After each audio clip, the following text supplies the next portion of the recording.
আজকে আমি কাজ করা বাদ দিই কেন সারাদিন আমি এই কাঠগুলা পরিষ্কার করলাম।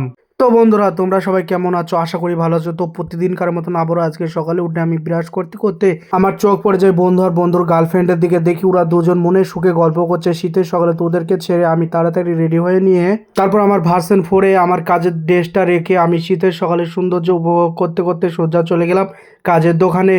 এখানে এসে দেখি এখনো কেউ কাজে আসেনি, তাই আমি কি করব, সাইকেলটা রেখে আমি চায়ের দোকানে চলে গেলাম। তারপর এখানে এক কাপ চা নিয়ে চাটা খেতে খেতে দেখি আরেকজন দোকানে চলে এসেছে। তো দুজন ড্রেস চেঞ্জ করে কাজে লেগে বললাম। আজকের কাজ হলো যে এই যে কাঠগুলো আছে এই কাঠগুলো সরি এই খুঁটির কাছে রাখতে হবে। প্রচুর কাঠ গায়ে, তেমন কিছু না, আমাদেরকে বলেছিল যে এই ঘরটা জাম হয়ে গেছে, এই ঘরটাকে ছাপ করে তোদেরকে পরিষ্কার করতে হবে, তাই আমরা এই কাঠগুলা সরাতে লাগলাম। তারপর 12টা বাজতে আমাদের কাঠগুলো বসানো কমপ্লিট হয়ে যায়। তারপর আমাকে দরজাগুলা করতে দেয়। তারপর কিছুক্ষণ কাজ করার পর আমাদের খাওয়ার টাইম হয়ে যায়। তারপর আর কি গাইজ, আমরা এখানে খাবার দাবার খেয়ে নিয়ে আবারও আমরা কাজে লেগে পড়ি। তারপর এখানে আমি দরজার পাল্লা দুটো কমপ্লিট করে আমি আজকের কাজটা শেষ করলাম।